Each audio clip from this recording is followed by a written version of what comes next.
Okay. Thank you.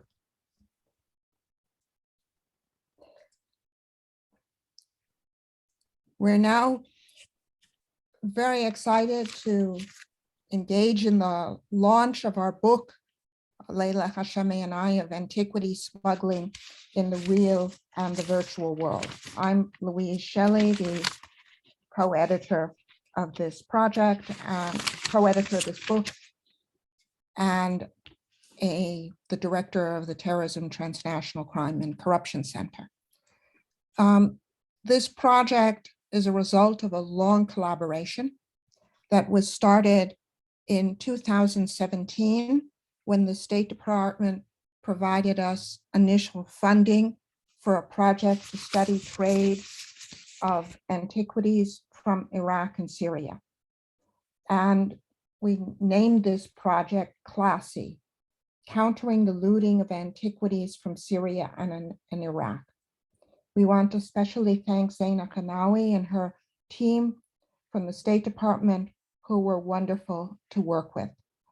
We also want to thank heartily Judy Dean and Casey Kennard, who helped run this project with such attention, love, caring, and attention to everything that made it possible, and to establish this community that has existed, because we're now 5 years from the initial start of this project, and we're collaborating with many others in the field of antiquity smuggling.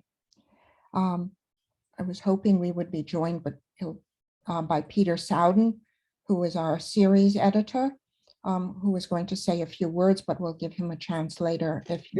I'm here, Louise, I'm here. All right, so let me turn the floor over in a minute to Peter Sowden, who's our editor at Routledge, who made this book possible.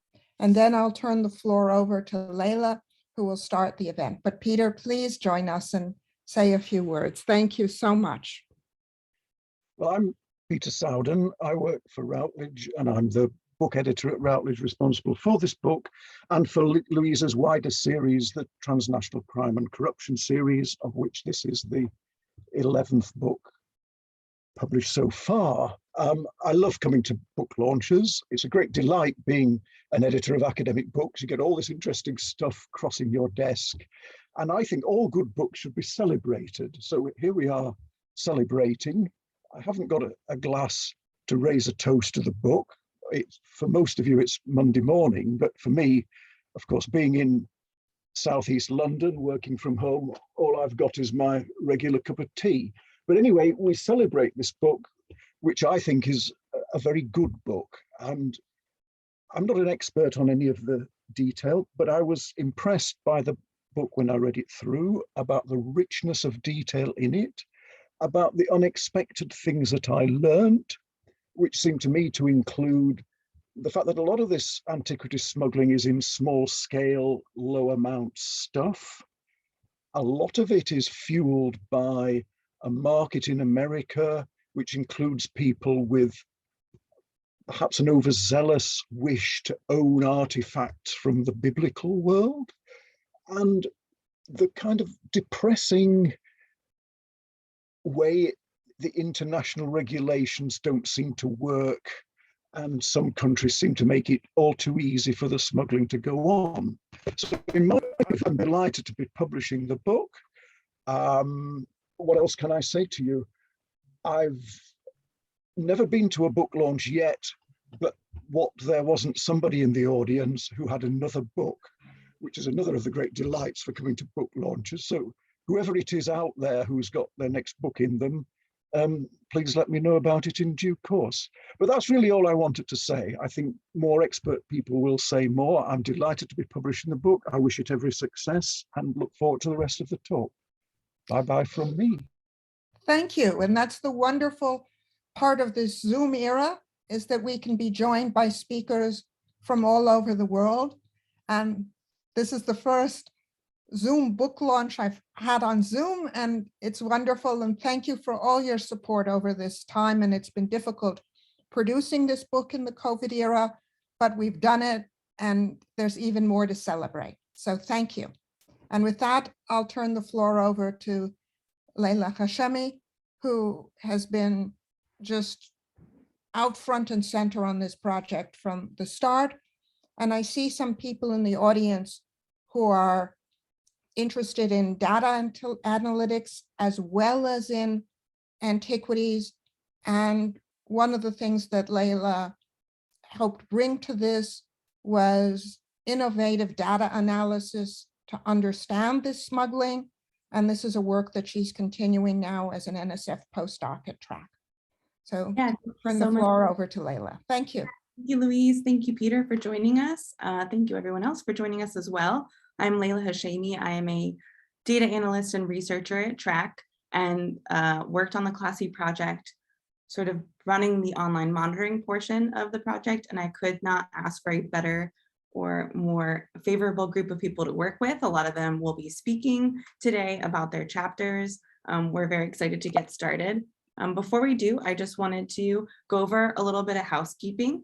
So hopefully your microphones are muted. We are recording this, so if you would not like to show up in the recorded video, please do turn your video off and do stay muted unless you have any questions. If you would like to ask a question, please type it in the chat, and then our colleague Casey Kennard, who also was really instrumental on this Classy project and for the book, is happy to field those for you at the end. So each speaker will have about 10 minutes to talk, and then we'll take the Q&A at the end, but you're welcome to type your questions in the chat as we proceed. You can also use the raise a hand icon if you prefer. And so just to get us started, I will go ahead and show everyone our wonderful advertisement that our amazing publisher has given us. So if you would like to purchase the book, you are welcome to purchase it from the Routledge website. You can use this code AEV22 for 20% off of our title, Antiquity Smuggling in the Real and Virtual World. Our first speaker is going to be Dr. Neil Brody. Dr. Neil Brody is Senior Research Fellow at the School of Archaeology at the University of Oxford, and I will hand it over to Neil. Good morning, America, from windy England. As you've heard, I'm Neil Brody, based at the University of Oxford in England, and my specialist area is the looting and trafficking of cultural objects. I don't really want to spend time today talking about my chapter. I hope you will all read it, and there's a lot there to read. I want instead to talk around what I have written in the chapter. Now, the Syrian conflict has dragged on for more than 10 years now, so I should say that my chapter was about the looting and trafficking of Syrian cultural objects. And the Syrian conflict, as we know, has dragged on for more than 10 years now at great humanitarian cost.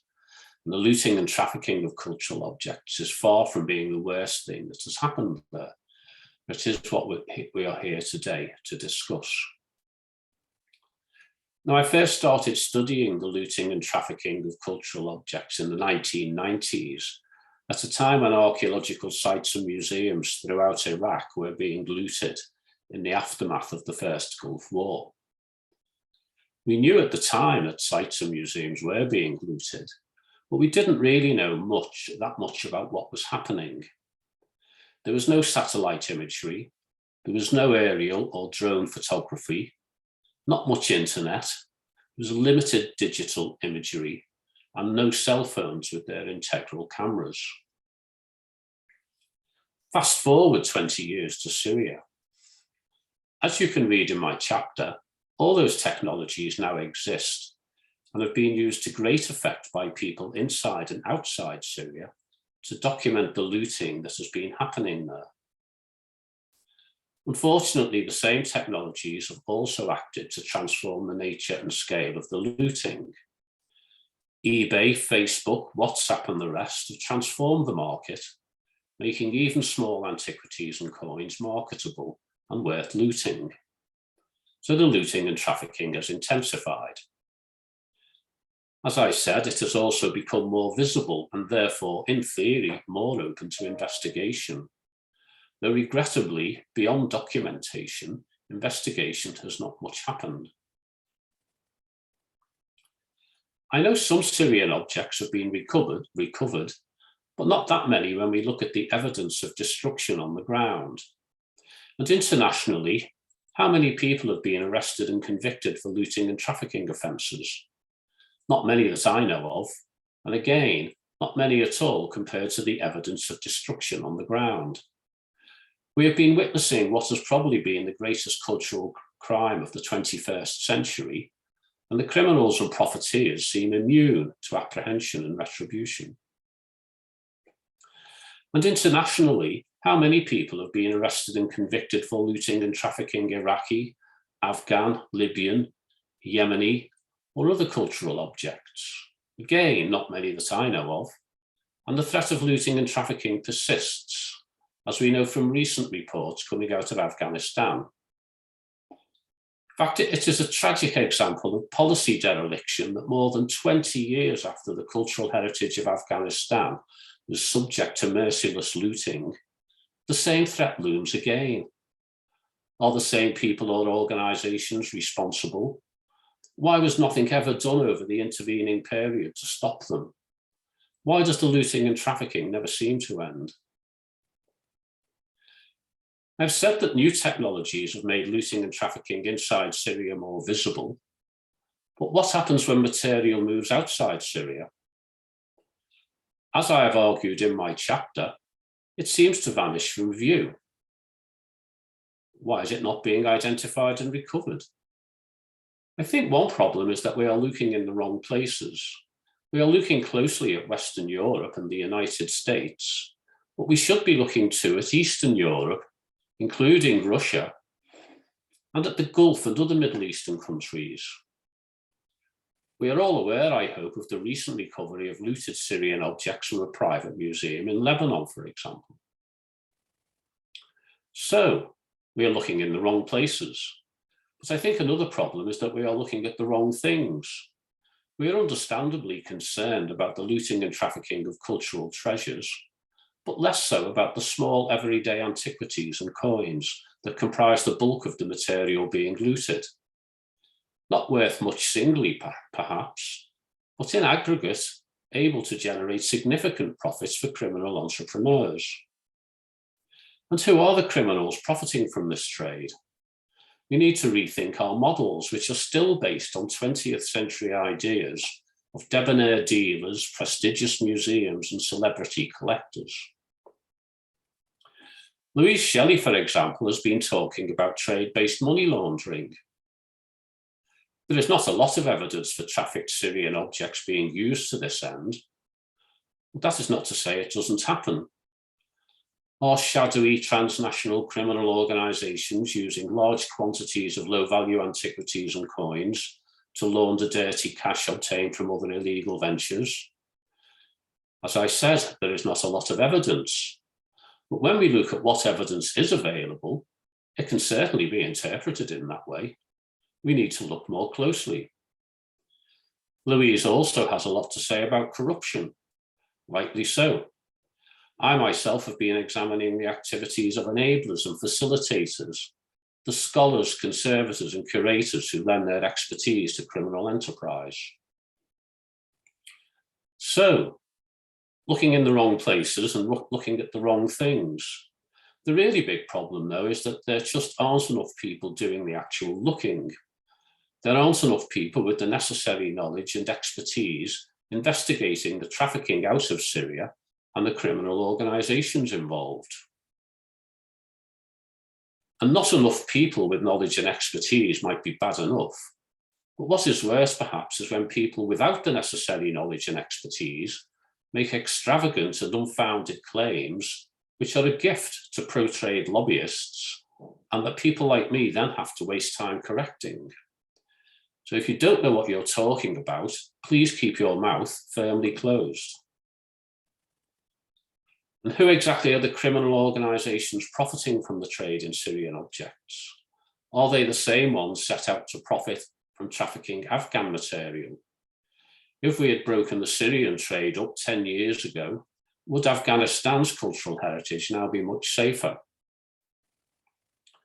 I think I know more now about the people involved in trafficking Iraqi cultural objects during the 1990s and early 2000s than I do about those trafficking Syrian objects 20 years later. Not that any people responsible for trafficking the Iraqi objects have ever been prosecuted, convicted, or punished. Is anybody facing charges over all the cuneiform tablets taken from Iraq and returned last year? Of course not. Where is the justice? There is certainly no deterrence. I hope I don't have to wait another 10 or 20 years to discover the identities of those responsible for destroying Syria's cultural heritage, and learn at the same time that they have remained at large, enjoying the fruits of their criminal labor. Regrettably, I fear that will indeed be the case. Looting and trafficking should not be tackled as a series of cultural emergencies. It is a long-standing and resilient crime problem and should be treated as such. It will take appropriate long-term, evidence-led, informed and determined action to stamp it out. So let's get started now. Thank you. Thank Finished. you, Neil. Yeah, and thank you for Neil. the importance of the online trade and sort of TRAC's focus and Dr. Shelley's focus on the convergence with all sorts of other transnational crime. So we're very excited to go on to our next speaker, but before we do, just to have some audience engagement, we wanted to launch some polls.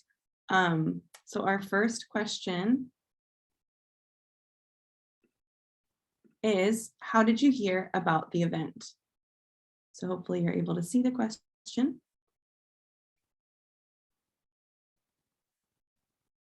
Your options are LinkedIn, Twitter, email, from a colleague, or other.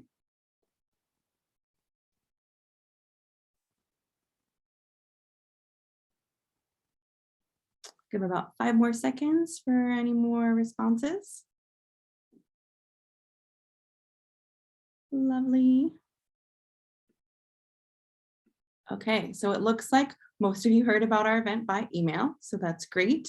Some of you heard from colleagues and LinkedIn and Twitter, so that's helpful for us to know. I'm trying to launch this one.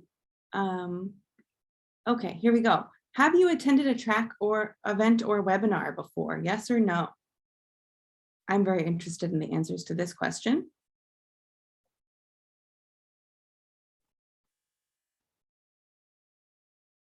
So TRAC being the Terrorism, Transnational Crime and Corruption Center, in case you didn't know. And again, about 5 more seconds to get your responses in.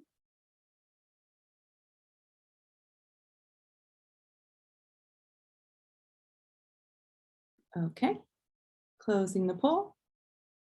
So this is excellent. We have about 61% of you have never attended a TRAC webinar or event before. We invite you to attend more of them. You can learn more at trac.gmu.edu. I believe it's /events, but you can look at our upcoming events tab and you are able to learn more about it. Wonderful. And then I just have one more question before we launch into our next speaker. And this question is, what region of the world are you joining from? So you have tons of options of how you can respond, just to get a sense of where our audience is coming from. And as Casey mentions, you can also request to join our mailing list. And then since many of you learned about this event via email, you can attend our other events through our email notifications.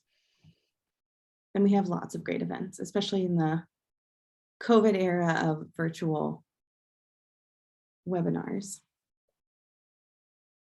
And these are all anonymous, so feel free to answer or not answer, but we won't share them with anyone. We just want some feedback about our audience. Excellent. I'll give about 3 more seconds and end this poll. So sharing the results, we have a lot of us from North America and Europe, and then a few from Asia and a few from others. So thank you very much for answering our polls. I'm going to go ahead and share my screen and move on to our next speaker, who is Patty Gerstenblith. Patty is a distinguished doctor, Patty Gerstenblith, I should say, distinguished research professor at DePaul University College of Law. So Patty, I will get your slides up and ready for you.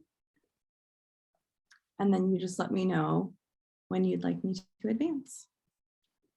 Certainly. There we go. So I want to thank Layla and Louise and the others at TRAC for inviting me to be involved in this project. As was mentioned before, it started a little over 4 years ago. And my goal was to do a deep dive into what at that time was one Hobby Lobby case involving antiquities that had been smuggled and looted out of Iraq and sold into the United States. Of course, I did not realize at the time that there would be more developments along the way, including a second Hobby Lobby case.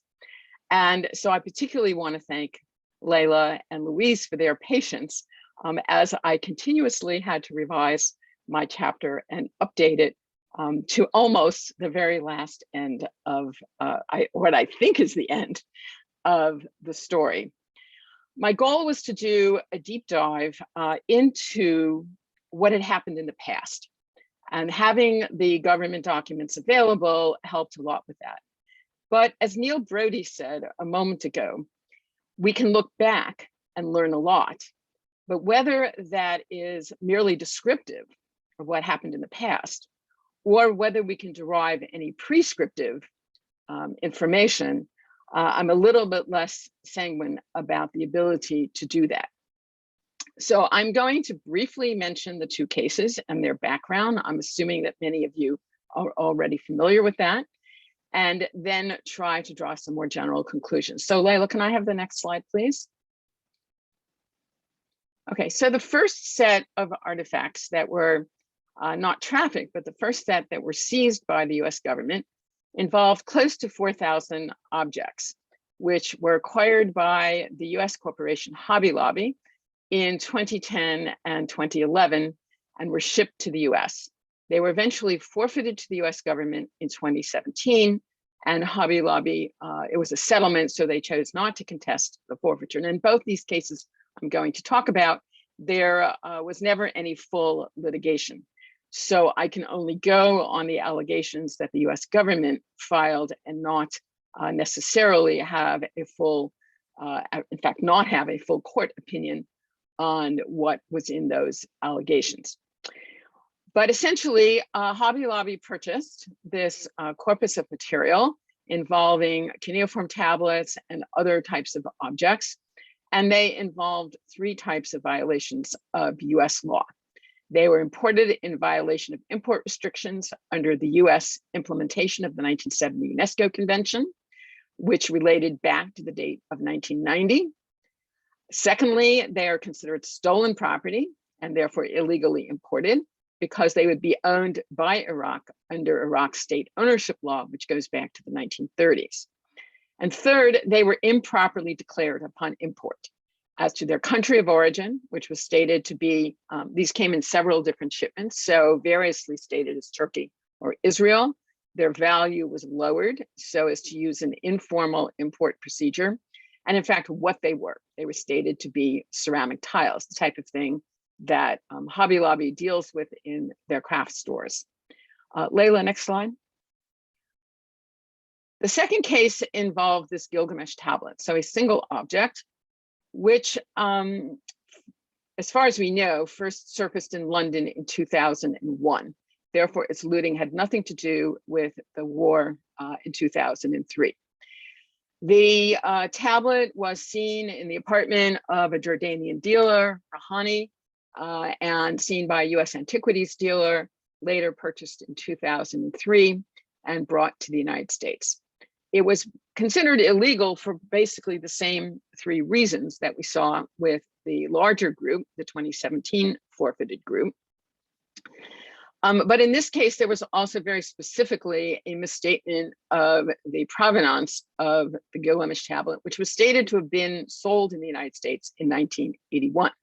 This seems to have been a fake provenance created by the US Antiquities dealer who bought the tablet in 2003. And I will return to that in a moment. So next slide, please, Layla. So what are some of the conclusions that I can draw generally from these two cases? First of all, to think about the roots. And I know we'll hear more about the roots for objects looted from Syria from one of the later speakers. We have to think about, as Professor Morag Kursel has pointed out, archaeologically rich countries, the transit or intermediate countries, and then the ultimate destination markets. And it is true, as Neil said, we tend to focus our attention on those ultimate destination countries in North America and Western Europe. Whether there are other ultimate destination countries is a bit of an open question, I think. But those transit countries are what's important at the moment. So in the two cases, we don't know the route by which the Gilgamesh Tablet came other than surfacing in London, but in the hands of a Jordanian dealer. So perhaps it came through Jordan. It was almost certainly looted out of southern Iraq and was associated with what's now known as the Sealand dynasty from the mid-second millennium BCE in southern Iraq. And it was, given that it surfaced in 2001, it was almost certainly looted in the mid or early 1990s. Now, those intermediate transit countries are not just important from what is posted here, that these are countries through which objects travel. They may be geographically advantaged countries or countries that have different laws, which allow the title to the artifacts to be laundered.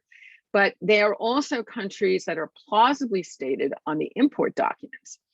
A country like Israel or perhaps Lebanon, with whom objects can, particularly Israel, objects can be exported so-called legally and are less likely to alert customs agents. So in this case of the 2017 objects, these were purchased in the UAE and seen in the UAE by Steve Green of Hobby Lobby, but were declared their country of origin as being Israel and Turkey. So as long as there are countries that are plausible countries of origin, that are not part of the international legal system or treaty regime, those become plausible countries of origin to be stated on the import documents. And because they're plausible, and I'll come back to this in a moment, as Neil said, it becomes much harder to criminally prosecute somebody for misstating that country of origin. A second point, which I tried to look at, is how long between the initial looting of an object and the object becoming visible on the market. As I've said, the Gilgamesh Tablet was probably looted in earlier mid-1990s. It's visible to the Antiquities dealer, but not publicly in 2001, bought in 2003, but it doesn't become visibly known until 2007 when it is published by very prominent Assyriologist, Andrew George. So we have somewhere between 7 and 10 years. Similarly, with the other artifacts, they are looted, I believe, very shortly after the war in 2003. So probably late spring, maybe summer of 2003, because that is when large quantities of tablets that are identified as coming from an unlocated site called Risakrig, that is when the first set are intercepted at the border between Iraq and Jordan in June, July of 2003. They are purchased in 2010. So we have roughly 7 years between the looting and their appearance on the market. But again, that appearance is not public for a few more years after that. So the idea that objects come to market quickly is, I think, not correct.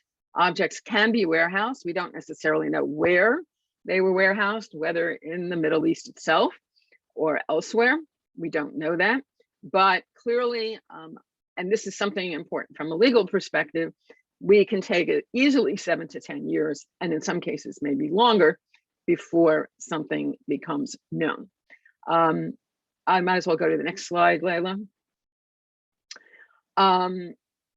The role, well, I'll talk about business model for auction sales. One of the questions, there's an assumption that a lot of auction house sales are public, but that is actually not the case. In the situation of the Gilgamesh Tablet, where there was this fake provenance created, as I mentioned, it was sold in 2014 by Christie's in London to Hobby Lobby. And the Christie's was told, they went back to this antiquities dealer in the United States, asked him about the provenance. He said, oh, it was sold in 1981 in the United States. But he says, the antiquities dealer responded, the provenance was not verifiable and would not hold up to scrutiny in a public auction. At which point the antiquities head in London and Christie said, don't worry, we are planning on selling it privately. Now, some people have suggested that Christie's always planned to sell it privately, and that may be true, but we can see that it is also possible that the business model will be based on how questionable or dodgy the provenance and title to the object may be. So having an object with a questionable background may not discourage the market from selling something, but rather simply changes the business model of sale that would be adopted. The fourth point I want to make is the role of academics. And here I'm going to look at the price of the Gilgamesh Tablet as it changed over time. David Owen, the well-known Assyriologist who's published a lot of unprovenanced materials, said there is no evidence that the role of the scholar has any effect on the market. To me, this is an extremely naive and disingenuous comment to make, and we can see that clearly here. So the US antiquities dealer purchased the Gilgamesh Tablet along with a group of other tablets and other objects in 2003 for $53,000. The Gilgamesh Tablet alone was subsequently sold for $50,000. And then you can see in early 2007, it was put up for market at Michael Sharp Gallery. And you can see down here, I hope, it is offered for sale for $450,000. Next slide, Layla. So it's gone up 9 times value from 50,000 to 450,000. We don't know if it actually sold at that amount, but there are a couple of things that I want to draw your attention to. And that is the statement from the Michael Sharp Gallery down here. First of all, it indicates near the beginning, it should be noted, the text here has there's no earlier concurrent tablet known. It is a new tablet. This is a newly discovered text and does not appear in the recent edition of Gilgamesh Epic published in 2003. And down here, it says a complete examination of variants will be included in the formal edition and publication of the tablet in 2008, which actually came out in 2007. You can see on the right of the screen, by Andrew George, to whom publication rights have been granted. The translation is included along with Kovacs. She is the original Assyriologist who authenticated the tablet, or at least I believe she is. And there is a clear provenance. So in 2007, it sold for $450,000 with this statement, and noting that in 2014, it sold for more than 30 times the original price to Hobby Lobby for $1,674,000. So the price goes up astronomically as it is published and becomes better known. Last slide. Okay, so Neil has already mentioned huge quantities of tablets and other objects returned to Iraq this past summer. 17,000 looted artifacts. That includes the 4,000 from the 2017 forfeiture, another 6,000 that were already donated to the Museum of the Bible, and roughly another 5,000 that came from Cornell University. And in a few months later, the Gilgamesh Tablet was returned. You see here the ambassador of Iraq receiving the tablet at the repatriation ceremony. Unfortunately, while these are all feel-good moments, great for US foreign relations, great, of course, for the country that receives back its heritage, I return to the point that Neil made. Where are the criminal prosecutions? Because I believe to the extent that we can interdict the trade at the market end, which is something I believe we need to do, civil forfeitures are not going to do it. large scale collectors like Steve Green of Hobby Lobby, like the Museum of the Bible, like Michael Steinhardt in New York, who many of you have probably heard about, who recently gave up 180 artifacts. I think these collectors do not care if they have to give up objects. They would care if they were criminally prosecuted, but we don't see those happening. And the challenge for the future is to try to change that situation. Thank you.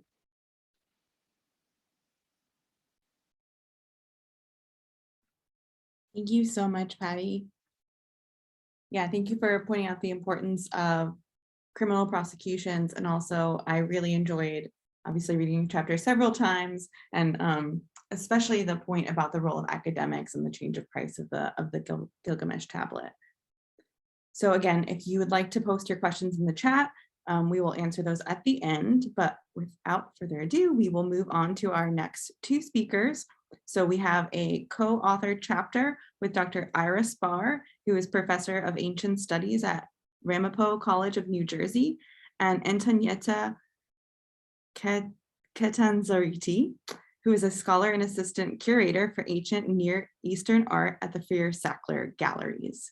So over to you, Ira and Antonietta. And I should say their title of their chapter is The Hearing Hand, Scribes and Seal Cutters in the Ancient Near East. Thank you, Louise and Leila, for organizing this. And we're very happy to present a little bit our chapter. And we were very fortunate to be part of the CLASSY project. This chapter looks at two classes of artifacts that are often trafficked in the antiquities market, tablets and seals. And it recognizes that these are not the only two classes of objects in the antiquities market, as there is a full range of artifacts that include sculptures, figurines, amulet, metalworks, and so forth. The selection of the two types of objects reflect the online monitoring of such artifacts during the project. The chapter provides an overview of the types of inscribed objects and tablets, which will be discussed by Dr. Spar. And a second section is dedicated to ancient Near Eastern seals from the 3rd and early 2nd millennium BCE.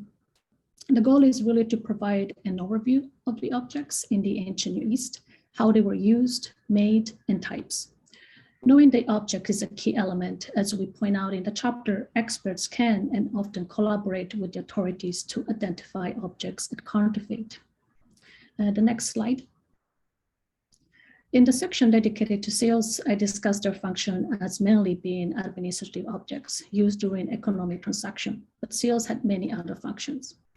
Seals were used for millennia, hence there are several types and styles, as these reflect the different periods in which they were produced.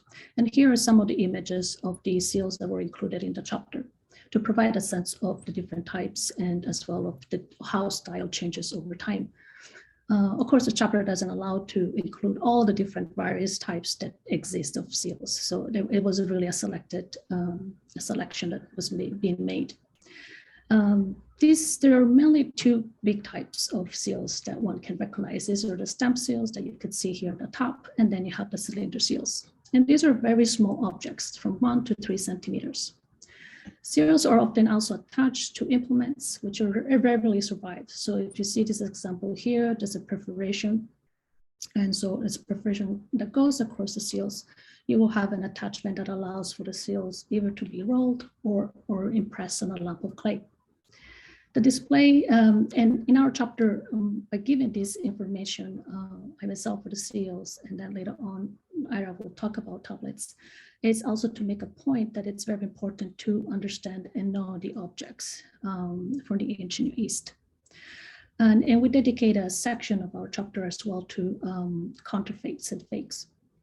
The display of and the reason why is because it has been, while monitoring online such object, there is a large array of fake seals that are being sold online quite easily. The display of inconsistency in the iconography and composition of the seals are two elements that can be fundamental in the identification of non-genuine seals. Many counterfeit, in fact, attempt to emulate the iconography and the cutting style of the seals being reproduced. But if we pay close attention to the details, we can detect small imprecisions in the composition of the seals or note inaccuracies in the writing, which sometimes may be illegible or senseless. For example, seals were meant to be produced on a mirror image of the motif and the inscription. Therefore, by performing an impression of a suspect seal or counterfeit seal, these flaws can be easily revealed. Another telling factor is the rote technique executed on the seals, revealing the unskilled hand of the falsifier or the inadequacy of the tool used to perform the carving, such as very often the tool used is a modern tool, so it's quite visible and one can detach these details on fake seals.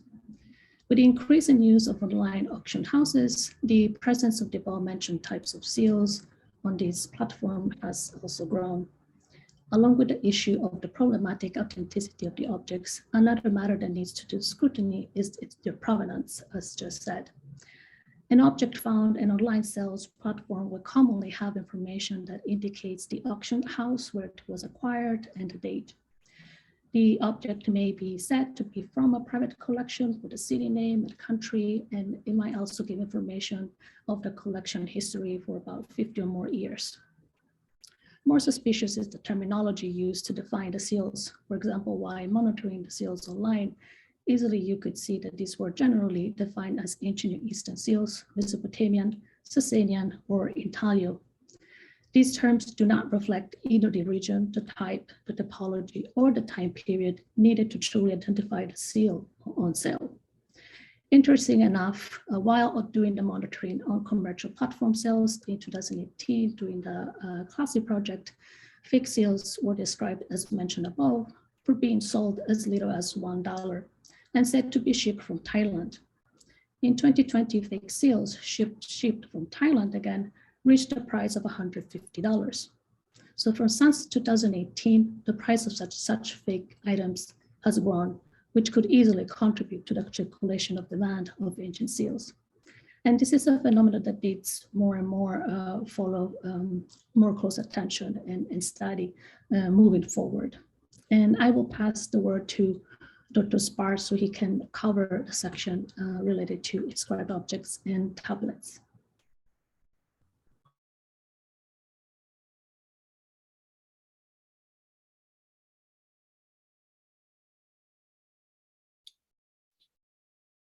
Okay, Leila, should I begin? Yes, please, Ira. Okay. Many years ago, 1960s, prior to the 1970 UNESCO convention, a local dentist in Brooklyn, New York, became interested in antiquities. He started to make some inquiries in his local neighborhood and found out that there was an antiquities dealer who then offered him some objects that he thought were quite pretty to purchase. And the dentist purchased the objects, not knowing really anything about them, and brought them to a prominent museum. And when the curator saw them, he recognized them as being authentic. And they weren't very expensive. So he offered him minimal amounts of money, and the dentist made a little bit of profit and was very happy with his purchase. So he went back to the same dealer and asked him if he had any more objects. And the dealer said, oh, yes, well, those were inexpensive objects. Here we have some gold objects. Would you like to purchase these? They'll be a little bit more expensive, but I think you'll like these for your collection. So the dentist purchased those objects and brought them to the curator of the museum, only to find out that they were all fake. And indeed, this is one of the issues that we also faced with.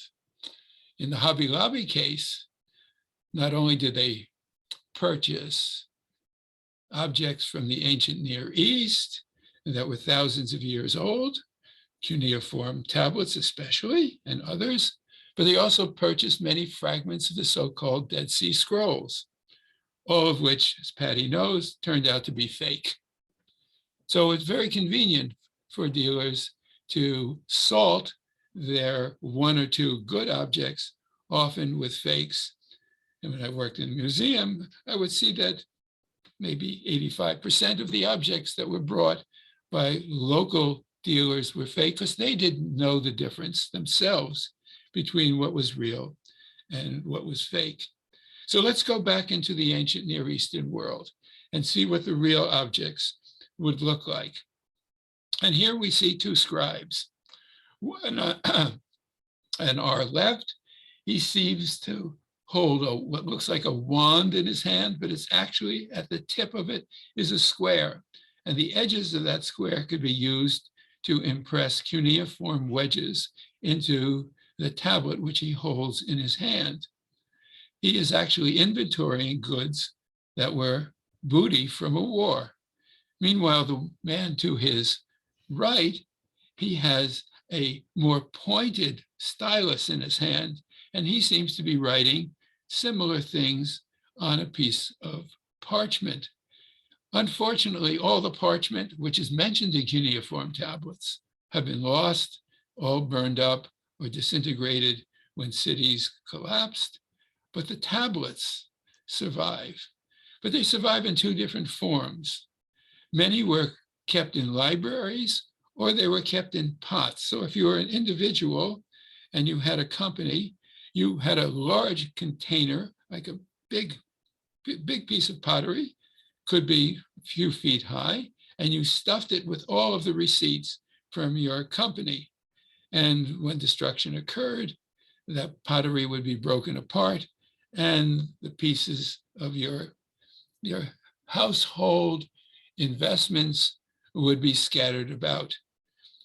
Kings and temples also had their own libraries. And when they were destroyed, often the invaders would come, and if they saw things that they thought represented the sovereignty of that ruler, they would chop out their faces or destroy their writings. Next slide.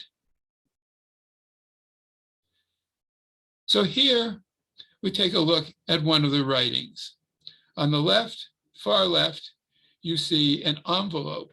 This means that it was being sent from a company that was located in Iraq to a branch office that was located in modern-day Turkey. And inside the envelope, which you see is cracked open here in order to reveal what was inside, we see a perfectly preserved cuneiform tablet. And as the writer was writing it, he realized he had made a mistake. There were too much information to put on the tablet. So he wrote and put in page 2, which is, you can see stuck in, looks like a little thumbprint inside of the tablet. You can see it over here, page 2 on the right-hand side. So what do these type of texts tell us? Well, this particular one deals with the owner of the company writing a nasty letter to his local agent in Turkey and telling him, now look, I understand that you're involved in a personal matter. Someone you claim has stolen your slave. Now I want you to go back to that person, talk nicely to him, reach a compromise and get your slave back. But if he doesn't respond properly, sue him in court. But he also continues with a few other little notes saying, and pay attention to your job. Stop going out all the time, meaning pay attention to your job. I don't want to hear those stories about you flirting with all the women or going out to the local places of ill repute. But other tablets similar to these talk about smuggling as well. And the owner of the company writes to his agent and says, you're endangering our company. Take the proper road, pay the import taxes, and stop trying to go around the authorities by taking that very dangerous road through the mountains where you could be stopped by bandits, you could be robbed, and etc. And either way, when you have to pay the import taxes and you come to the border, stop putting some of the goods in your underwear and trying to get away with not paying the taxes. Next slide. Now here we can see a whole range of cuneiform tablets. They vary in size, they vary in shape, and the specialist knows that as soon as we see one of these types of shapes, we can identify the basic content of the text. The one on the far left, the larger one on the far left, is an accounting tablet with debits and credits that would be received by an individual or a company listing their income and their expenses, as well as things that are owed to them and things that they owe to others. Others are letters. Some are a little bit literary in content. Some are letters. Some are slave sales. Some are receipts. And we have an entire range of tablets, from loans, marriage contracts, schoolboy text, sales, accounting tablets, court depositions, receipts, but also astronomical texts, religious texts, incantations, and I could go on and on and on. Virtually, there was a thing in the ancient Near East that you wanted to record for posterity in clay, which was be hardened, all sorts of things which would be important to future generations. But let's take a look at the next slide. And here you see something that dealers are not very interested in.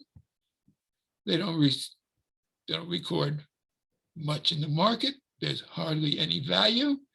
They could be thrown in. These are chips, little chips. They hardly say anything at all on the chip. Some of them are the size of your fingernail. But when they're put together, and it's a long, elaborate procedure to put them together, to piece them together, you come up with an extraordinary document.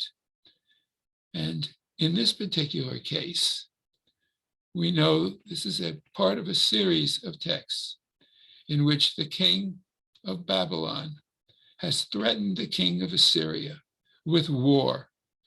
And he says, if you don't follow my instructions and stop your attempts at gaining alliances with other countries, specifically those in Iran, against us, we're going to invade you.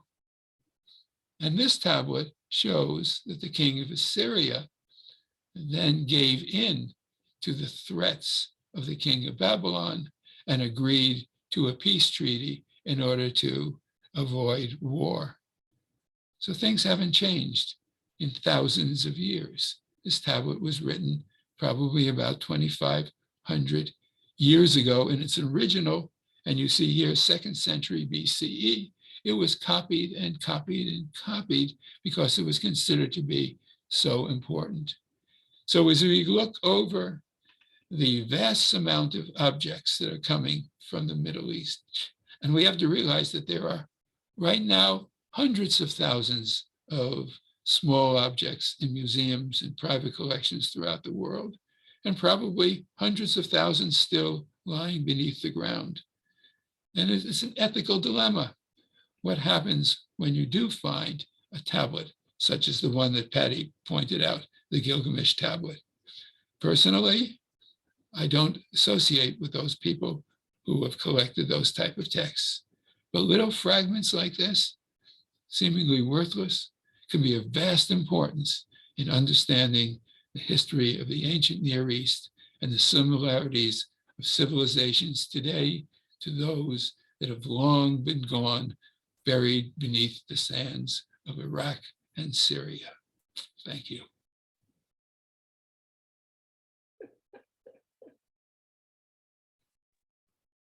Thank you so much, Ira and Antonietta. So next we have Dr. Mahmoud Cengiz. Dr. Cengiz is a research scholar and professor at the Terrorism, Transnational Crime and Corruption Center, TRAC. And I will pass it off to you, Mahmoud. Thanks, Layla. And thanks, Louise and TRAC team, first of all, Casey and Judy, to give me a chance in this great project. And also Layla for your great efforts in this book. I'm really honored to work with you and to be one of the authors in this book. In my brief talk, I will summarize some of my findings in my chapter titled Antiquities Trafficking from Syria along the Northern Route. Actually, in this project, my role was to do a deep dive on the Northern Route, also the networks and the Turkish connection. I think the regime changes sought by Arab Springs in the early 2010s raised hopes, but I think also we were all disappointed to see some failures in transitioning to the democratic states in the region. Today, no end in sight for the conflict in Syria, and I think it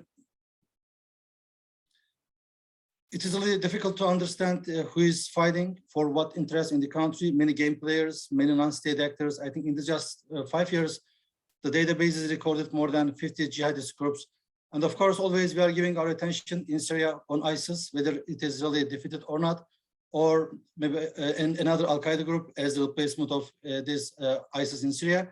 But I think we are turning a blind eye on a never change reality in the region, in Syria, which is the illicit networks, which is how Syria has been a source country for pharmaceuticals, cigarettes, captagons, and antiquities.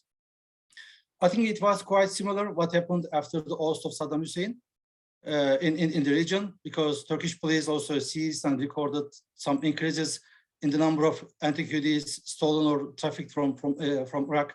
Again, they were mostly preferring in those years the Turkey and the Northern Route. Ongoing trafficking even today, but it's much complicated sector involving more developed networks, criminals, terrorists, insurgents, and corrupt officials in Syria and in Turkey.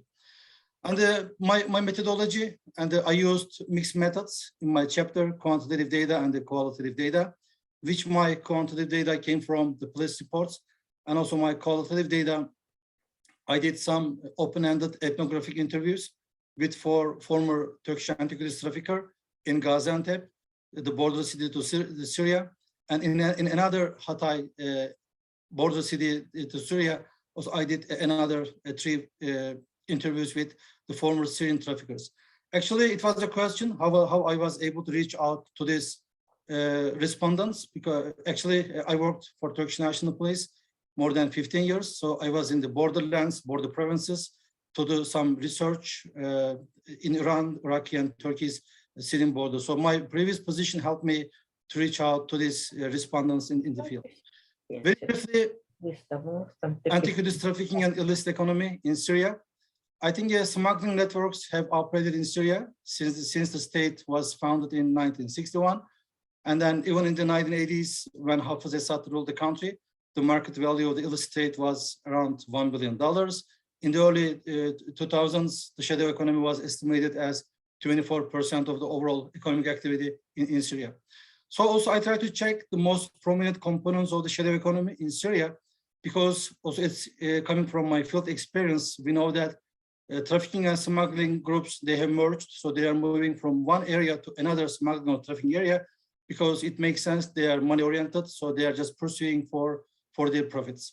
So in Syria, I saw that the human smuggling and oil smuggling, also antiquities trafficking, are some of the most prominent components of the shadow economy.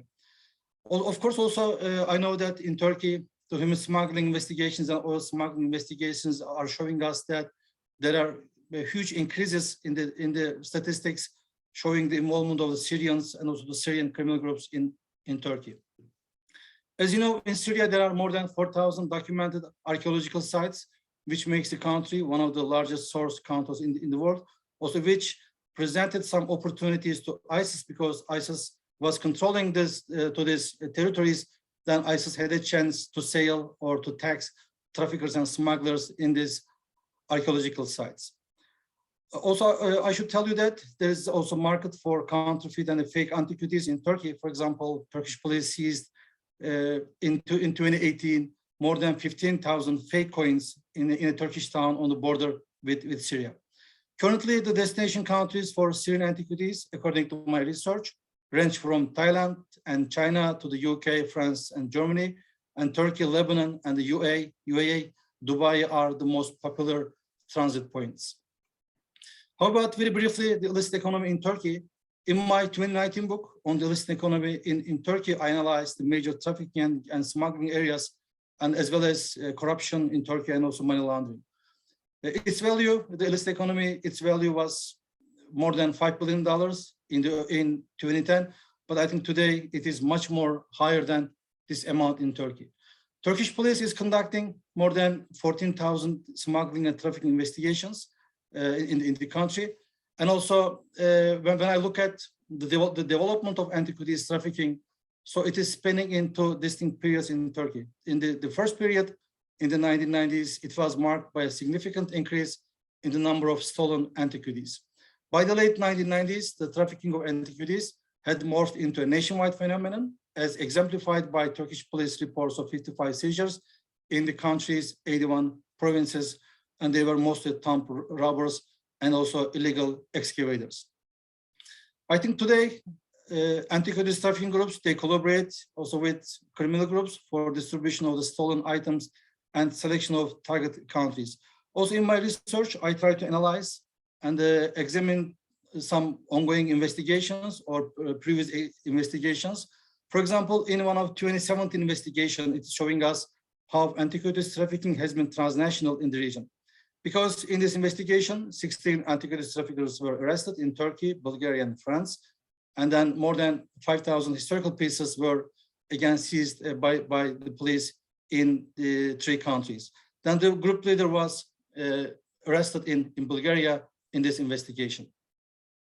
Also in this slide, the top provinces, the top Turkish provinces with the most antiquities trafficking investigations, and also the next slide, which is showing us the antiquities. I think they are matching with each other.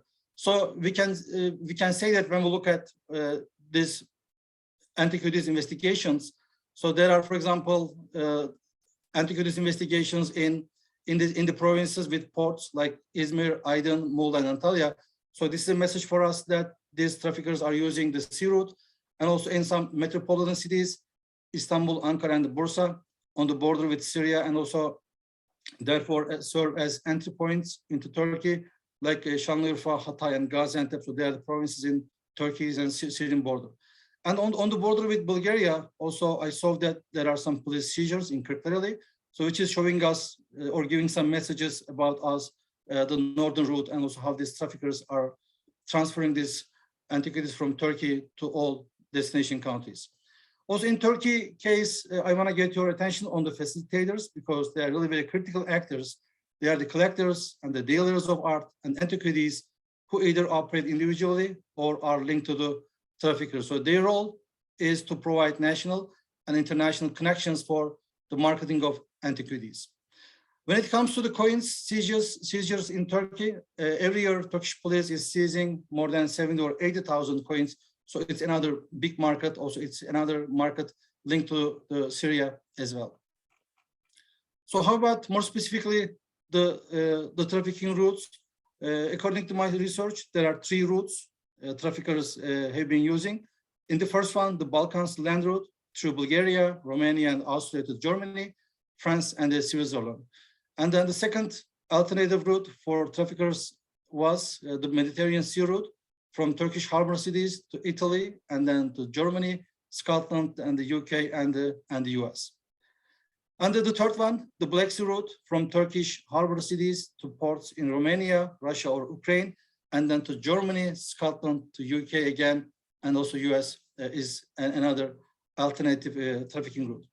The actors responsible for carrying out antiquities trafficking operations include local Syrian citizens, corrupt Syrian officials, transnational criminals, terrorists, insurgents, excavators, traders, and the smuggling groups. That's why also in my chapter, I try to draw some flow charts showing us how these actors are involved, also how these actors are linked to each other. So next slide, please, Layla. Here you can see the flow chart of small-scale trafficking of Syrian antiquities. Most small buyers, they are the active actors in this type of trafficking. So they are linked to the excavators, but after entry into Turkey, border crossing, mostly with oil trucks or private cars, then they are either linked to Turkish locals, Turkish facilitators, and then international dealers, or Syrian refugees, Syrian facilitators, and international dealers. Also, I want to get your attention on Syrian refugees and Syrian diaspora in the world, because we know well that in the development of organized crime, these diaspora communities, they played some critical roles. So in Turkey, they began to dominate some trafficking and smuggling, like the human smuggling or antiquities trafficking. So they are operating independently, mostly connected with other Syrian refugees in European Union countries. So in the second, next slide, please, Leyla.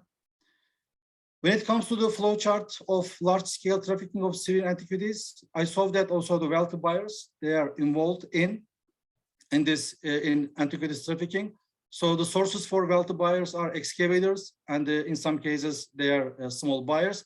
So border crossing, mostly facilitated by the corrupt customs.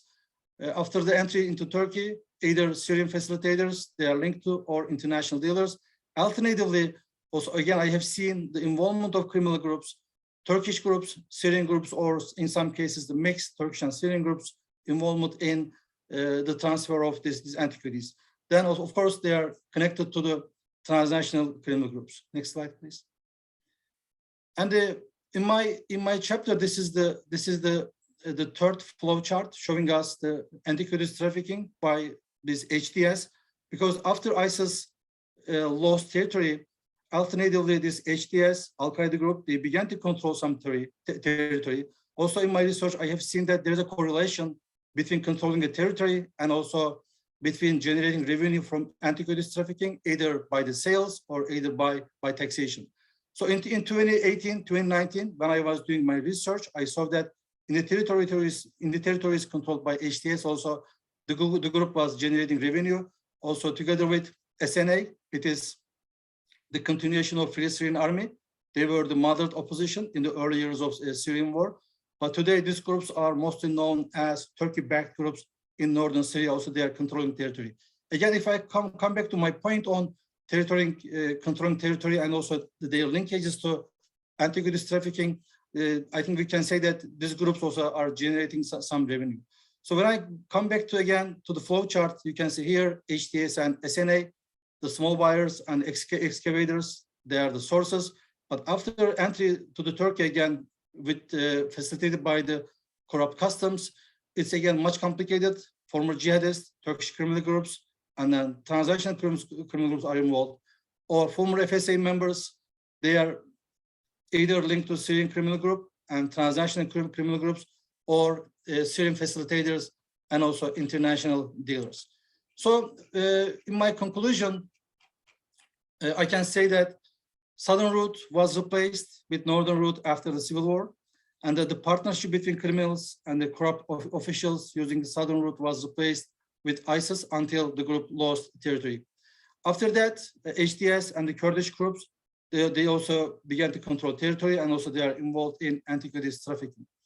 I think also I can say that antiquities trafficking is the example of convergence of criminal and terrorist organizations. We know well that it's been always a big challenge for us to get some evidence showing us this nexus and the convergence between criminal and terrorist organizations. Because the ISIS controlled and the ISIS sold antiquities, now they are all in the destination countries. But we know well that there is no ISIS office in Syria and also in distribution countries or in the destination countries. So how it happened? Again, it happened with ISIS's linkages and with the convergence of terrorist groups with local smugglers, criminal organizations, and transnational organizations. So I would conclude that it is really clear-cut conclusion in antiquities trafficking to see this convergence in the region. I focused more on the northern route in my research, but I think I can say that we shouldn't ignore the southern route as well, because today Iranian-backed groups and Hezbollah is dominating some areas in southern Lebanon. So I can tell you that there are some ongoing also antiquities trafficking over the southern route.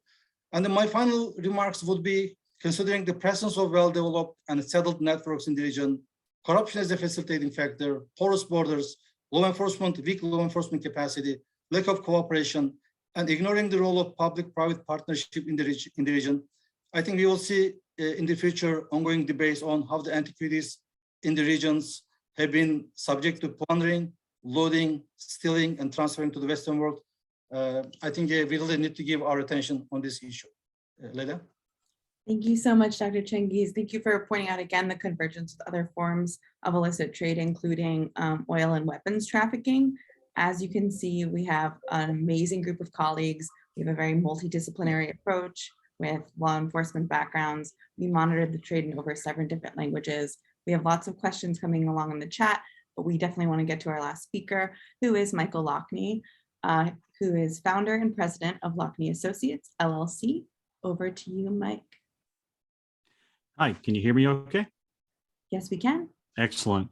Thank you for the opportunity to speak. There are no slides this time around. I can't possibly hold up to the expertise of the people speaking before me or this team. I have to tell you, the opportunity to have participated on this project from the beginning has been an amazing experience with some extremely bright people. What I tried to bring, my contribution, what I tried to bring into the project and into this chapter that I had the opportunity to present or provide was to the level of describing the actual investigation elements that could actually be applied to this particular type of work. As was mentioned by a number of people, there are challenges to this. There's a specific expertise that's required to understand what's going on.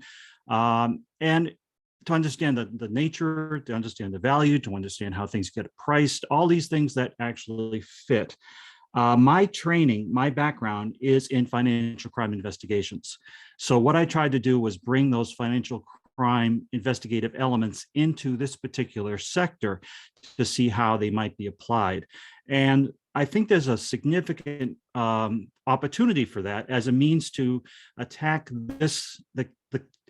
the activity here. The counter elements here, I think, are we can really take a significant bite out of with the appropriate financial investigation techniques. There are challenges that we have, though. One of them, as Dr. Brody put out, was the low dollar value that is now the market. And when you talk about financial investigations, they are expensive, they are long-term, the returns are fairly small.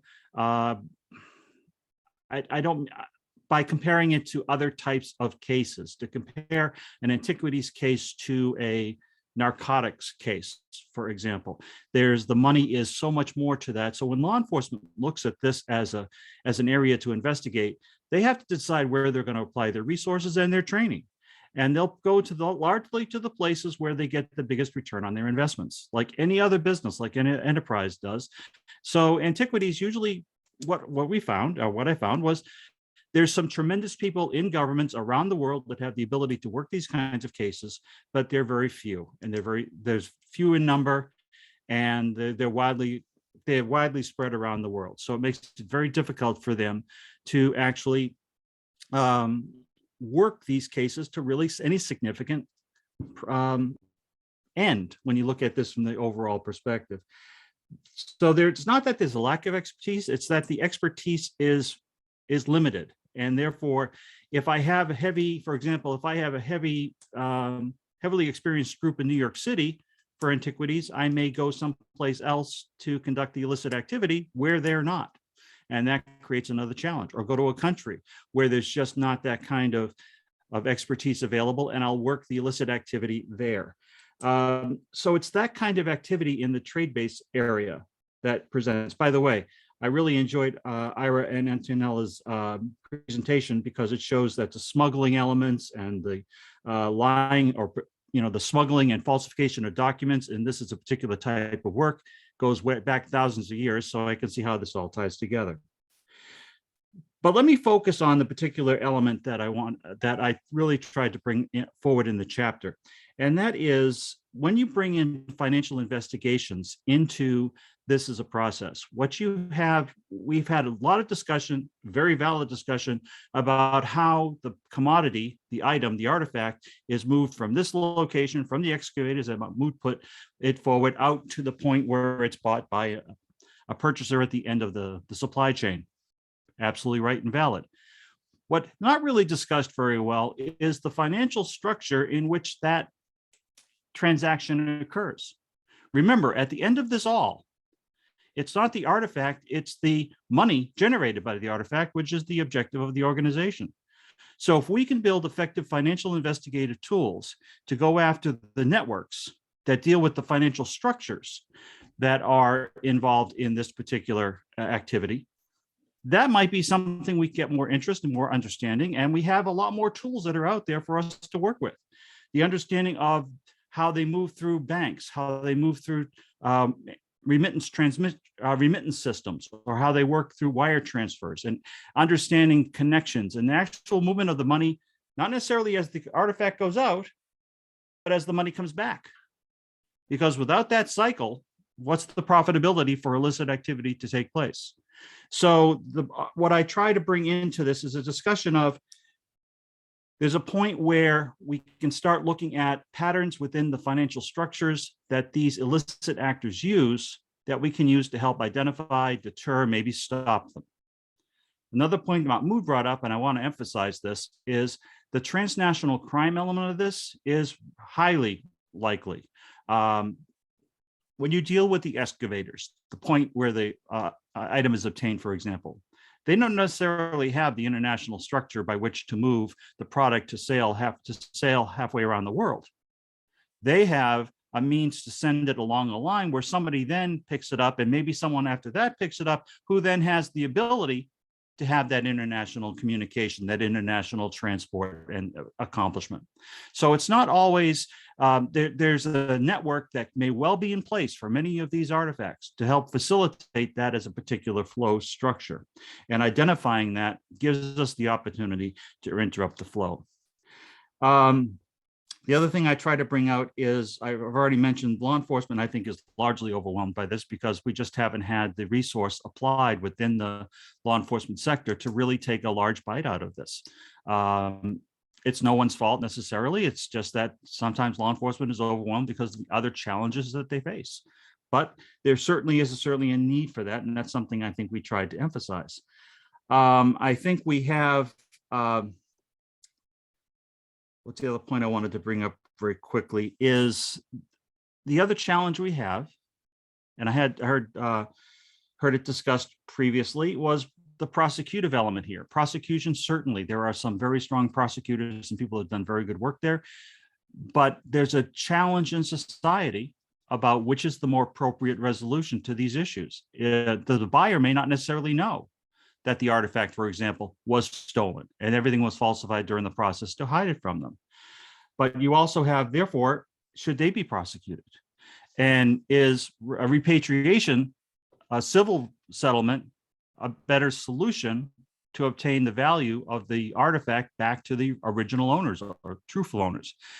And that's always a challenge when you talk about what kind of a action can be taken at the end of an investigation. Prosecution versus repatriation, which is the easiest so that we can get on to the next case. So those are the kinds of things. I come from 27 years in law enforcement financial crime investigations, and I've been training in that area now for over a dozen years. And that is always a challenge, is making the case justifiable that it makes it worthwhile to move forward to a prosecution instead of coming up with another outcome. The last thing I wanted to bring up for this is understanding it's not all gloomy news. There are things that are happening to try to make it better. A couple of years back, in the European Union, the Fifth Money Laundering Directorate put out the requirement that antiquities dealers have to, and art dealers have to report out for certain types of transactions, looking for suspicious activity, having due diligence requirements to look for that those flags in the networks that help identify the illicit activity from a monetary perspective. In the United States, out of the National Defense Act in 2020, the antiquities community was put out as a money services business, and that's still being set up, but they're being established as having to make requirements to know who they do business with, to deal with the anonymity issues that might present in the antiquity sales. Do you know your customer? Have due diligence. Start to build those elements that would be essential and supportive to the investigative process. So there are things moving forward that hopefully will fix many of the issues we deal with. But in closing, I would just say again, I think what we're dealing with here is a commodity that is very important and gives us the opportunity to attack using effective financial investigation techniques to deal with the challenge. Thank you. Thank you so much, Michael, and thank you to everyone for sticking around in the audience. We will get to questions in just a moment, but I did want to point out that we have an additional couple of chapters at the end of the book, and some of the speakers are here today. So I just wanted to thank Nathan Elkins for his chapter on ancient coins, as well as Uta Wartenberg and Barbara Dmitrichenko for their chapter on ancient coin sales on eBay. And then my co-author, Abby Weidel, on our chapter investigating the online trade of illicit antiquities. So just before we get to all of your wonderful questions, I wanted to launch one last poll. So you should be able to see this on your screen now. And the question is, what platforms are used to sell antiquities online? Your options are eBay, Etsy, Facebook, Meta, or all of the above. Give you a few seconds to answer this question.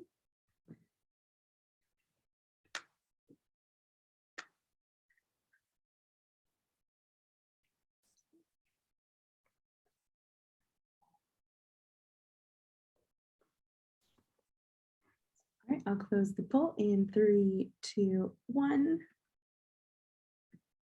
We have a very bright audience because many of you got this question correct. The answer is all of the above. So 93% of you mentioned that, and it's true. So eBay, Etsy, and Facebook Meta are all used to sell antiquities, and we notice this and examine this in our online monitoring. I just wanted to point out really quickly that we didn't find any evidence of antiquity sales on the dark web. And this can be explained by the fact that dealers really want to reach the broadest audience possible. And so therefore they're also selling with impunity on the open web. So there's really no need to sell on the dark web.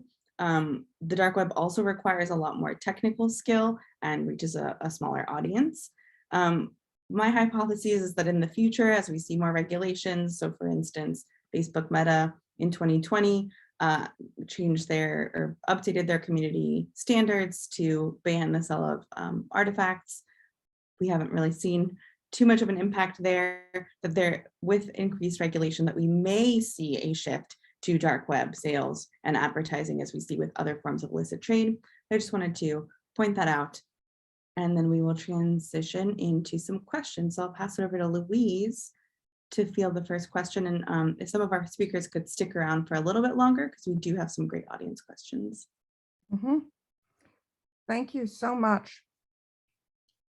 One of our speakers who is joining us from Malta wondered how exposed is Malta to trafficking with its proximity in the Mediterranean and its opaque transshipment points for all manner of goods and its great antiquities in Malta.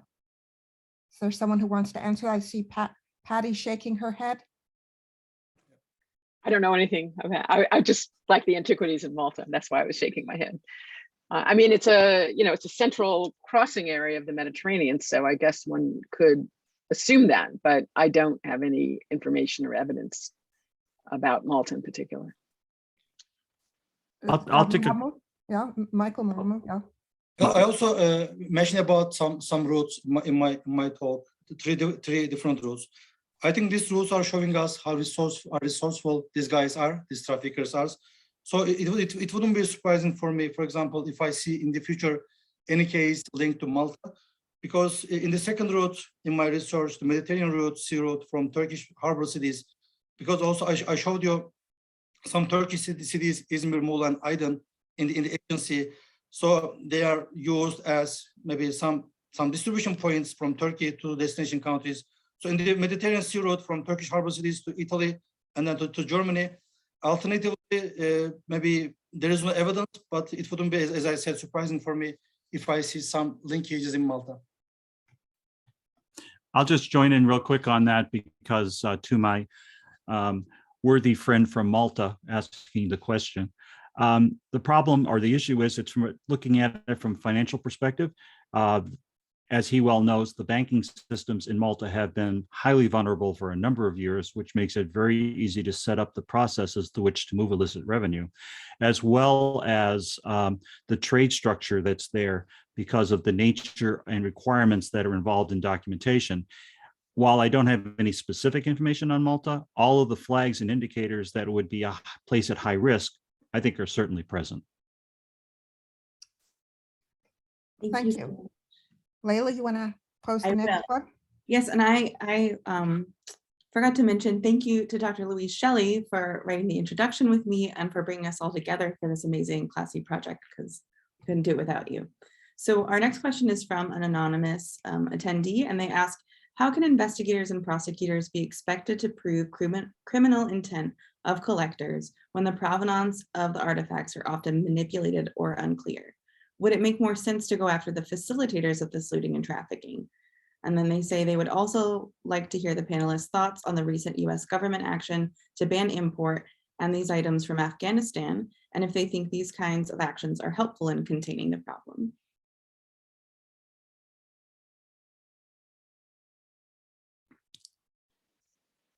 I guess I'll go. I was waiting for Mahmoud. I figured he would jump all over this one. Yes, yes, yes, and yes, I think is the simple answer. To me, always attacking the network, interfering with the ability to either get the product to its location or B, getting the money back to the entity is the way to pursue this type of issue. So prosecution is a big challenge. Part of it is because of a lack of expertise among many prosecutors to understand the nuances to it. As someone who presented cases for prosecution for a long time, I can tell you if they don't understand the case, it's very hard to get them to understand the prosecution. So they're more quickly going to say no than yes. And then there comes the resource requirement that applies and the expertise to build these through. So the ability to do an effective prosecution is challenged, which leaves an easier solution of some other resolution like repatriation standing there, and they can clean up the paper and get on to the next case. What about Afghanistan? Did you have anything you wanted to add, or anyone else on Afghanistan in the question? I feel like, Louise, you could answer this one. I think I've been following smuggling and antiquities from Afghanistan for a very long time. And there's certainly, as Mahmoud has alluded to, or there is a convergence between criminal networks and terrorist networks, and what's going on in Afghanistan is of extreme concern to us. Let's move on to the next question. That's for Dr. Gerstenberg. From Gary Nurkin, given the facts presented in Hobby Lobby, why wasn't a criminal prosecution brought? If there were factual issues that would have been required, what do you think, Dr. Gerstenberg, would have been additional facts would have been needed to commence such a prosecution? So I'll pick up from what Michael was saying, which is the criminal prosecutions are very difficult. And the biggest challenge, I think, in that case was, first of all, there were two challenges. First was proving intent or knowledge to the criminal standard. I mean, this is true of all these antiquities trafficking cases, but typically by the time something gets into the hands of someone in the US, it's gone through quite a few hands, and proving that the person in the US knew that it was stolen or looted is a big challenge. Now, Hobby Lobby is a little bit different in the sense that Steve Green, who went to the UAE to purchase the objects, and there were many red flags. I mean, he's a very sophisticated businessman. There were many red flags. Article by Karen Ornstein points this out. So I would refer people to her article. And I will say he was warned, to my count, at least 4 times, including once by myself, about the problems of buying antiquities from Iraq. But on the other hand, it was a somewhat unusual circumstance where I think he had resources beyond those of the federal government, which is not that he had more money than the federal government, but he would have been willing to devote more resources than the federal government was willing to devote to a possible criminal prosecution. And again, I draw attention to Michael Lochnane's comments about that. And I think it shows that if you have deep enough pockets, and we've seen this with other collectors in the United States, you have a much better chance of getting off from being prosecuted. And we have seen in recent cases, even where there is a prosecution, jail time, prison time is generally not given in these cases. There has developed over the past roughly 15 years, close to 20 years, an idea that these crimes should not be punished through incarceration, which I think is also a problem. Thank you so much, Patty. Our next question is from Carolina Larson, and she addressed to Antonietta and Ira. On the matter of IDing artifacts, should security experts take some pointers from archaeologists? Wouldn't it expedite the authentication and tracking of these artifacts? Or is the issue so niche it would be impractical to create such task forces? Thank you for the question. I will start and Ira can continue. There's some training that is being done for the antiquities, for the authorities on the ground. As far as I know, I'm working in Kurdistan, Iraq. I know that some of the people working on the airport are being trained, but not enough to then deal with the daily, sort of like incoming of objects. So what is happening recently is that they're collaborating with the local museums to have some local archaeologists go into the airports, for example, at the customs and help. So what is happening is that there seems to be more collaboration with museums and the airport, for example, but there still needs to be more and more in training. And as far as I know as well, local archaeologists in Kurdistan, Iraq, are also sort of like in contact with experts and ask questions on identifying objects. But it's really a matter of continuing to doing more and more training, which it's needed as more officers start to take post in certain locations. So that's my take on that question.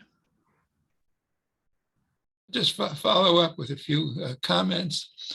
We have to distinguish between artifacts, which archaeologists are expert at, and cuneiform tablets or cylinder seals, which are a much more specialized field. A person with minimal training will still have a very difficult time being able to identify a cuneiform tablet. When they come out of the ground, they'll be covered with dirt. They have to be cleaned. And if a local person tries to clean it, they will usually rub off the signs that are on the tablet. So the problem becomes that in order to properly identify and then find a specialist in the area in which the tablet could be identified, translated, first of all, the local authorities would have to know which way is up and which way is down. That's harder than it seems. Lighting has to be properly done, and one's eye has to be get used to not looking at the surface of the tablet, but actually looking in the indentations and the shadows to be able to make things out. So often I will find that someone will send me a photograph of a tablet and say, oh, I've had this in my family for a long period of time, or other cases. And sometimes it even comes from other museums throughout the world. And I say, I'm sorry, I can't read it because first of all, you put the light on the wrong side. It obscured the signs. It's upside down, or other minor technical things.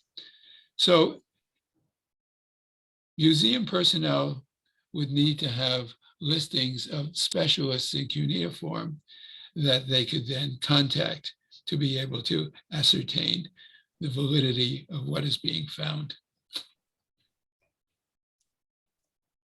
Thank you. We have a question from Paul Lagunas. Said the case has been made that prosecutions could have a deterring effect on smuggling.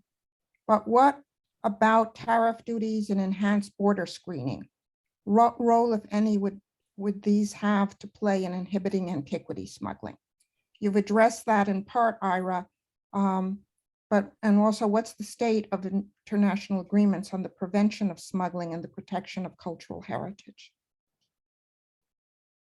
Mahmoud, do you want to say something about being on the ground, and someone else wants to address this as well? I would say that to some extent they might be deterring, but in the context of corruption, because I know that more than 70% of Turkish customs officials have been investigated because of corruption. I don't think that if there is like endemic corruption, like a big issue in the customs, nothing can deter these people, to get or to make some money from antiquities trafficking. Also, when it comes to international cooperation agreements, I think also, I know it from my field experience, I have seen that these traffickers, smugglers, they are always a few steps ahead of the police, because the police don't talk to each other in the region, even before the war, Turkish and Syrian police, and Iran or Turkish police. So again, considering how these traffickers and criminals are networked to each other, how they are a few more steps ahead of the law enforcement, there are some international agreements, but I think we can discuss about how effective these agreements are in the region. If I can just follow up on what Mahmoud said, he's absolutely correct.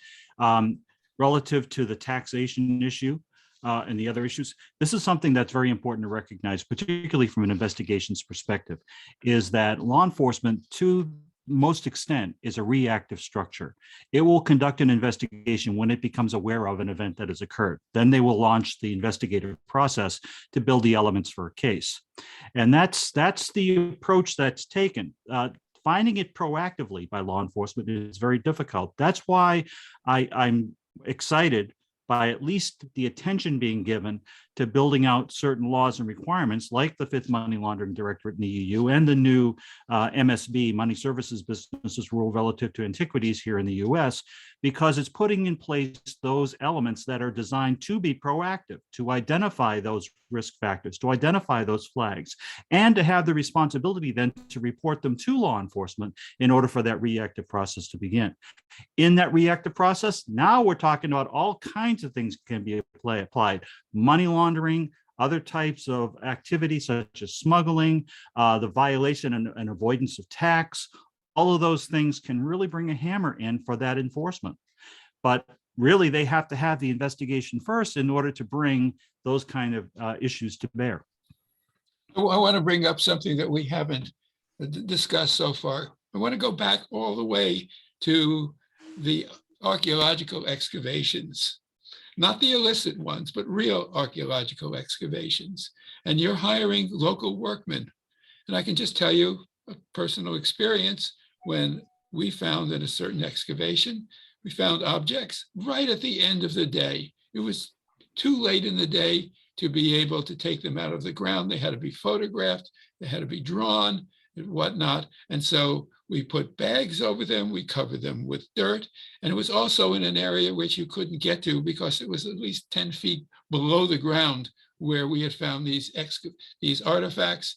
And you'd have to have a ladder to get down there. You couldn't jump down, you would injure yourself. Our site was covered around with barbed wire or fencing in different areas.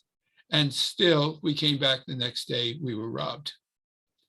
So that meant either that dealers had been spying on us from outside of the area with binoculars and seen that people were being excited, or more likely, it was our local workmen were being paid by the local dealers to report anything that was being found, because we could identify if they picked it up and put it in their pockets, people were always watching.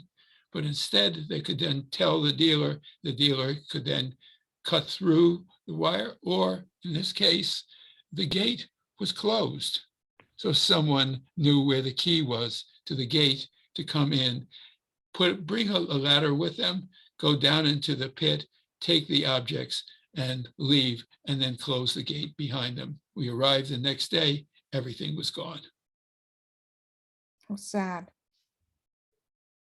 I'd like to add one comment onto that if I can. I know we're past time. First of all, there are no tariff or customs duty for the import of archaeological objects into the United States. So that is not a route, but there is still a requirement to declare the object upon import. And that's how many of these objects actually are seized and forfeited through improper declaration. I think in part in response to Ira's last comments, though, we have to see this as a market. And so if people are looting sites, I mean, people are looting from sites, they are doing it under the incentive provided from the market end. And that is why a lot of our law enforcement efforts are and more should be imposed at the market end, whether it's in the US or Western Europe. And the need for expertise, the need for greater interest by law enforcement. I think Michael's comments are very useful to this, particularly the question of regulation that may be imposed in the US following what the EU has done. These are all important step forwards, but I think we have to remember we're talking about a market that is incentivized from Western and collectors in other parts of the world as well. Thank you. Addie. So there's one last question. I think we better close from Frank Vogel. Have the auction houses become more aware and sensitive and responsible about these issues?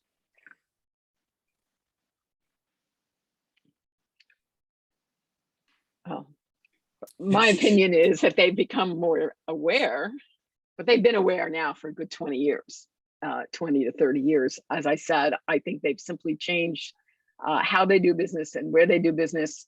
They are not doing as much antiquities business in New York because of the efforts of Matthew Bogdanis, the New York County Assistant District Attorney. So instead, they're operating in London and Paris and perhaps other places, and again, operating with impunity in the sense that if they get caught, they say, oops, sorry, here, take it back. And that's the end of the story. So I don't actually think they're doing a better job. If I can just add very quickly on that, I think that Pat absolutely right, spot on. The other part of this, if I can draw a parallel, is money laundering efforts through banks and financial institutions. There are significant monitoring systems at the larger banks where they watch and identify a whole lot more, and they're able to do a lot more investigation. So what do the bad guys do? They go to the smaller institutions, they go to the smaller businesses, the smaller credit unions, in which then they try to move their illicit activity because they're not as detectable, because there's just not that many eyes on them. So I think that what you're seeing here, as you said, not so much in New York, it's gone elsewhere. And I think that that's why, you know, there's always going to be a shifting of where they do their work and how they function based upon the kinds of deterrence that's put on in different parts of the world. The second point, and then I'll close on it, is the argument has been for a very long time that they can self-regulate and that they can control their own issues and that they will report when they choose it. Well, the new law relative to antiquities, not art. Art is still out there, but in antiquities, it allows for it requires under penalty for them to report suspicious activity. So that is a shift, and it's not just in writing. This is something where banks are worried about this for years. The same requirements being put into the antiquities sector. So we'll have to see how that plays out with the requirement to report. Thank you. So I want to say, Layla can say, I want to say thank you for the great presentations, the great questions, the great audience. And I hope this wonderful collaboration of wonderful people continues. It's been a great joy to us. Layla, to you now. And you've been such a force in getting this book and moving this on. And she's got so much to say about how this worked in the virtual world. I really do. And we don't necessarily have time for that in this event, but as Louise mentioned in the chat, we're planning on doing a podcast, and we have several people that have already reached out to us for other follow-up events. So this is just the beginning. It's just the book launch event. And thank you so much to everyone who joined and stuck around a little bit extra. And thank you to all of our contributors, the ones that made it, the ones that did not. Hopefully you're enjoying it as you watch the recording. We will post the recording on the track website as soon as it has processed. So thank you so much to everyone for joining, and have a wonderful rest of your day. And then we'll send a notice out so you can find it on our website. So tell your friends because it is a holiday and not everybody could make it. Yes, Thank tell you. Purchase the book. Have And a thank you for everyone from near and far. You certainly have a global audience. Thank you. It was great. Bye. Bye-bye.